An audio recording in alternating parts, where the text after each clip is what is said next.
And speaking of metaphorical grenades, Bernie Sanders lobbed one on the floor of the Senate just yesterday. Yeah, that's exactly right. So Bernie Sanders offered an I don't know, it's a resolution. I'm not sure what the technical term is for it, but he basically offered an opportunity for people to vote against continuing to fund this Israeli onslaught in Gaza. And he was able to garner, more support than we've ever seen for such a measure. Still far too few senators ultimately voting for it. But let's take a listen to Bernie Sanders on the Senate floor right now making the case. The Foreign Assistance Act and the Arms Export Control Act are very clear. The United States cannot provide weapons to countries that violate internationally recognized human rights or block U.S. humanitarian aid. Let me repeat that, because that is the essence of this entire debate, not complicated. The United States government cannot provide weapons to countries that violate internationally recognized human rights or block U.S. humanitarian aid. That is not my opinion. That is what the law says. Madam President, according to the United Nations, according to much of the international community, according to virtually every humanitarian organization on the ground in Gaza, Israel is clearly in violation of these laws. Under these circumstances, it is illegal for the United States government to provide Israel with more offensive weapons. So that speech and this vote came just before the International Criminal Court has now officially issued arrest warrants for both Bibi Netanyahu and for former Defense Minister Yoav Gallant. We can put this up on the screen. Jeremy Scahill tweeting out this news. And he goes on to say that the ICC said there is reasonable grounds to assert both Netanyahu and Gallant engaged in, quote, the war crime of starvation as a method of warfare, which, by the way, relates directly to what Bernie Sanders was just saying there, and the crimes against humanity of murder, persecution, and other inhumane acts. The warrant remains classified in part to protect witnesses. He also points out, Jeremy Scahill does, is of course Ryan's partner over at DropSite. This week, the incoming Senate Majority Leader, John Thune, called on Congress to pass bipartisan legislation sanctioning ICC prosecutors attempting to prosecute Israeli officials. So obviously this is a significant move. It's one we've been expecting for quite some time. While there is no police force that can go out internationally and go to Israel and arrest Bibi Netanyahu, there are quite a lot of countries worldwide where he will now no longer be able to travel without being in danger of arrest. And for the Israeli psyche, also to have their prime minister now, arrest warrant issued for these crimes against humanity is quite significant. But just to go back to Bernie here for a moment, and like I said, this relates directly to what Bernie was saying. He's pointing out we don't have to even look at international law, which I think we should look at international law, but you don't have to. The U.S. has laws on the books that says you cannot supply military weapons to a country that is blocking humanitarian aid. Leahy law. Leahy law, exactly. The Biden administration, before the election, sent out this letter.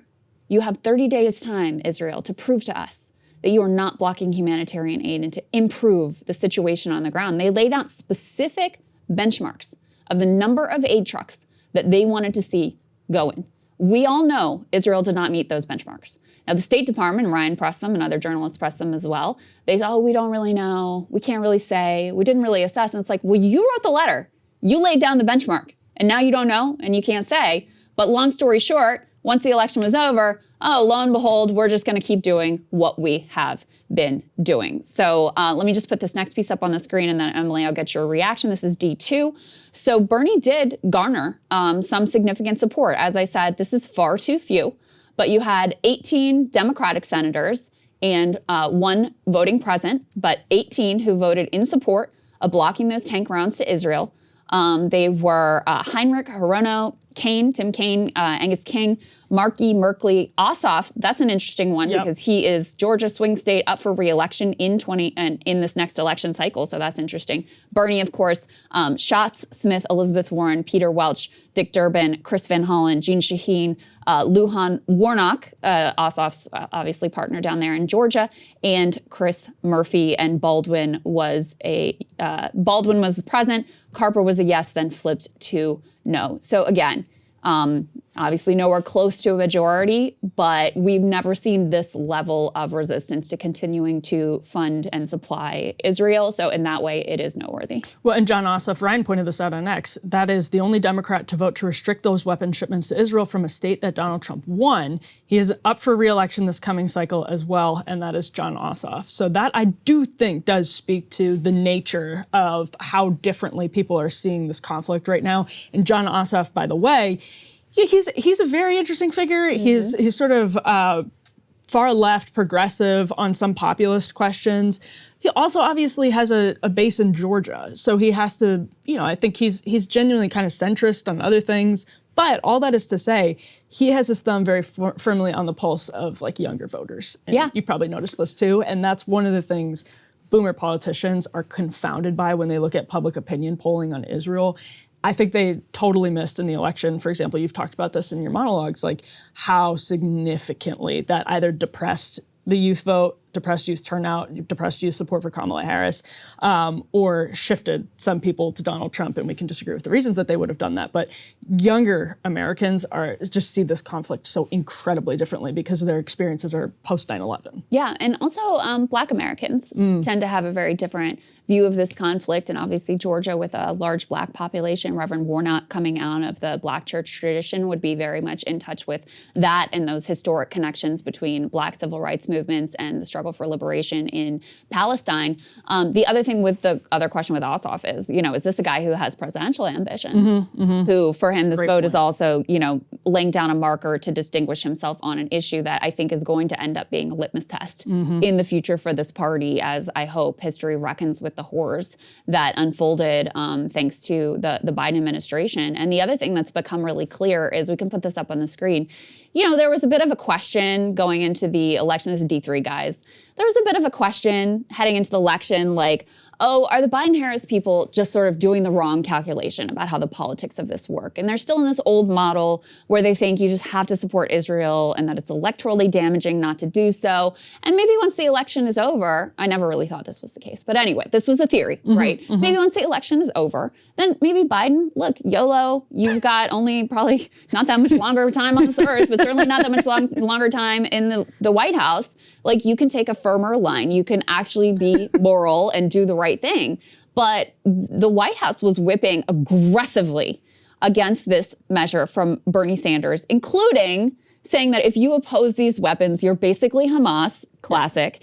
And also in this, these talking points that HuffPost was able to get their hands on, they also really undercut their public messaging that they want a ceasefire, and talked about how now's the time for Israel to put the pressure on and continue fighting. So, even this public posture that they were supposedly in favor of ending the fighting and seeking a ceasefire is really undercut by the way that they were whipping against this. Chuck Schumer was also involved in pressing senators to, back the continuing flow of military equipment to Israel. So, if anything, actually, I think what we know now is that the electoral calculation, they did realize that they couldn't just be all in for Israel. They had to at least give some rhetorical nod to restraint with regards to this conflict.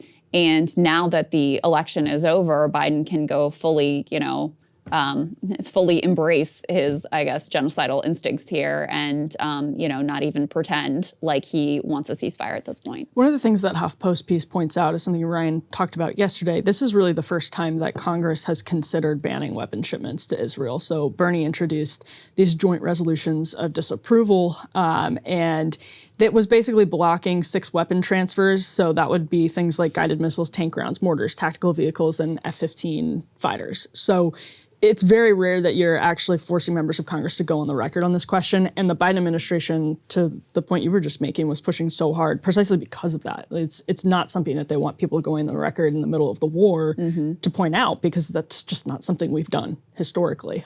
We've bear hugged historically. And absolutely. For Israeli politicians, Israeli voters to see this, I think does really change things going forward. Yeah, and at the same time, also to that point about how the Biden administration really feels, let's put this next piece up on the screen. D4, they just vetoed another UN Security Council resolution that demanded an immediate, unconditional, permanent ceasefire and unconditional release of all hostages. 14 voted in favor, 1, that's us, opposed.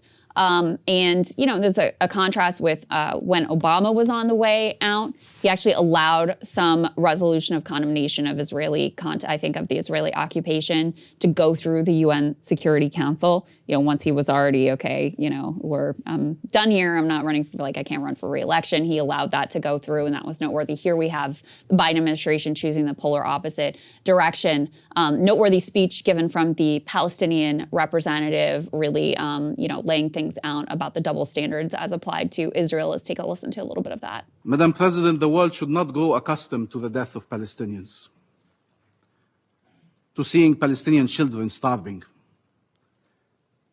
to seeing mothers carrying their children from one place to another, forcibly displaced. They should not get accustomed to seeing journalists killed and humanitarians killed, to see Palestinians detained, abducted, carried on trucks, to go be tortured, sexually abused, and raped. Is there a UN charter for Israel that is different from the charter you all have? Tell us. Is there an international law for them, an international law for us? Do they have the right to kill, and the only right we have is to die? And as you were saying, Emily, if you ask people, did they vote on foreign policy? Very few say that foreign policy was their number one issue. But just to give you guys a little bit of a teaser, we actually have been interviewing some of those, Griffin's been out interviewing some of those AOC Trump voters. And I listened to the first one yesterday. And the first thing she said of why she voted for Trump and AOC is because she wanted peace. Yep. And Trump was talking about that on the campaign trail. He kept saying, I'm the candidate of peace. Now, I think that Trump is not the candidate of peace, but if you are trying to position yourself as the campaign that has the moral high ground, making an argument in favor of democracy, human rights, et cetera, and voters are looking on their phones every day and seeing these horrors unfold in their name with their tax dollars, that's kind of going to undercut your position as the, morally superior party. And when you're out there claiming you're going to be the best for the working class or the middle class was the language that Kamala used, which I prefer working class, but anyway, we'll put that aside. When you're out there claiming that you're going to deliver for people in the middle class, and that's what you're going to be focused on. But what they see is that you seem to be, and certainly Biden, the way he talked, definitely seemed to be way more focused on NATO, AUKUS, Ukraine, and backing Israel endlessly.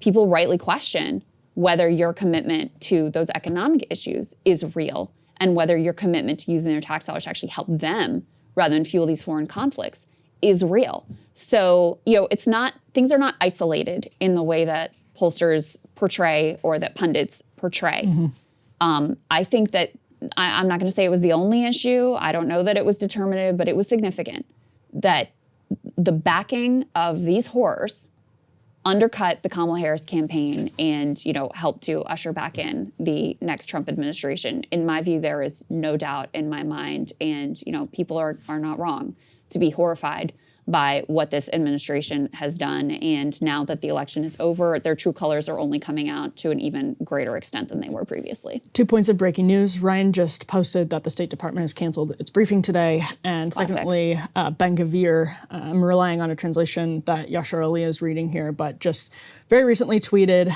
that Israel should, as Yashar puts it, react to the news of ICC arrest warrants by annexing the occupied West Bank. Combine that with U.S. incoming ambassador to Israel, Mike Huckabee, and the way Mike Huckabee sees the West Bank, for example. I don't know that Trump will be the candidate of peace.